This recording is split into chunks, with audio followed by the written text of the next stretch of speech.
আসসালামু আলাইকুম। এটা হচ্ছে চিহুলি garden and glass. চিহুলি, Dail চিহুলি American এক আর্টিস্ট। উনি 2012 সালে এই মিউজিয়ামটা করেছে, যেখানে কিনা কাঁচ দিয়ে ব্লো করে, মানে ফু দিয়ে সুন্দর সুন্দর কাচের জিনিসপত্র বানানো হয়েছে। অসম্ভব কিছু ন্যাচারাল ফুল, শ্যান্ডিলিয়ার, নানান কাচের কারুকার্য করা হয়েছে। এবং উনি একমাত্র বিখ্যাত ব্যক্তি, আর্টিস্ট, যিনি কিনা এরকম একটা আইডিয়া নিয়ে প্রথম এসেছিলেন এবং তার মনে হয়েছিল যে এটাকে কিনা একটা মিউজিয়ামে আকার দেওয়া হয়। তো এটা ইউএসএ শহরের আমেরিকার সিয়াটেলে অবস্থিত। আমার পিছনে যেটা দেখতে পাচ্ছেন, এটা বিরাট বড় একটা কাচের কর্ম। এটা যে একটা ছোট বোতল বানাতে যে কষ্ট, সেটা আমি নিজের চোখে দেখেছিলাম ইটালিতে। আর এইখানে যেটা দেখতে পাচ্ছি, বিরাট বড় বড় কাচ, অস্বাভাবিক সুন্দর। গ্লাসের কালার কম্বিনেশনগুলো অদ্ভুত, এগুলো করা অনেক কঠিন ছিল। এখানে আমি ফারাদার শাড়ি, এটা উল্টা হয়ে পিছনের ছায়াটা দেখেছি। আর এইখানে হচ্ছে আবারও সেই কাজ, চিকন চিকন কাজ করা, ফুল করা। এটা যে কিভাবে করেছে সে আর্টিস্ট দেখে একমাত্র সম্ভব। এখানে সবচেয়ে সুন্দর লাগার আরো বিষয় ছিল কালার কম্বিনেশন।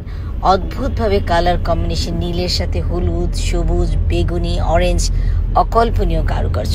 উনি যে একটা আর্টিস্ট প্রমাণ করেছে। আচ্ছা, এরপর বের হয়েই আমরা স্পেস নিডল দেখতে পাচ্ছি। এটা ছিল ভিতরে কিছু ঝুলন্ত কাচেরই কর্ম, ঝুলন্ত ভাবে ছিল। আমি আমার অজমো দিয়ে করছিলাম, আর পিছনে স্পেস নিডলের ছবি না তুলে পারলাম না। এরপর যখন আমরা বের হলাম, এখানে দেখছি বিরাট বড় বাগান, সেই গার্ডেন। তখন মনে হলো, বাহ, কাচের সাথে প্রকৃতিকে ঢুকিয়েছে। অপূর্ব সুন্দর, যা কিনা ক্যামেরা বন্দি না করে পারছিলাম না। আমাকে দেখতেই পাচ্ছেন, আমি পুরাটা ক্যামেরা বন্দি করার চেষ্টা করছি। এই সবুজের সাথে লাল কম্বিনেশন, তার মধ্যে কোনটা যে সত্যি, কোনটা যে কাঁচ আর কোনটা কাঁচ না, প্রকৃতির সাথে মিলেছে। পিছনে যে দেখছেন, এটা কিন্তু কাচের বড় একটা কারুকার্য তার। আমি আর শাড়ি চান্স একটা ছবি তুলে নিলাম। শাড়ি যদিও লাল পড়েছিল, আমি সবুজের সাথে মিশে গেছিলাম। যাই হোক, এরপর আমরা সুন্দর একটা জিনিস দেখলাম, অদ্ভুত, মানে প্রত্যেকটা জিনিস আসলে এদের দেখার মতো। বেগুনটার পিছনেই আবারও মজা, স্পেস নিডল দেখা যাচ্ছে। যাই হোক, আমার এই প্রত্যেকটা এখানে এত সুন্দর সুন্দর জিনিস দেখে খুব ভালো লাগছে, যে নেচারের সাথে তার কাজকে তুলে রাখা।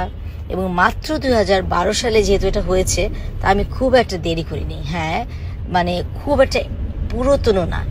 তো যাই হোক, দেখে খুব ভালো লাগলো, তাই ভিডিও করলাম, ক্যাপচার করলাম। কেমন লেগেছে পুরো ভিডিওটা অবশ্যই লিমিয়া দেওয়ান চ্যানেল সাবস্ক্রাইব করে জানাবেন এবং কমেন্ট করতে ভুলবেন না। সবাই ভালো থেকেন, সুস্থ থেকেন। খোদা হাফেজ।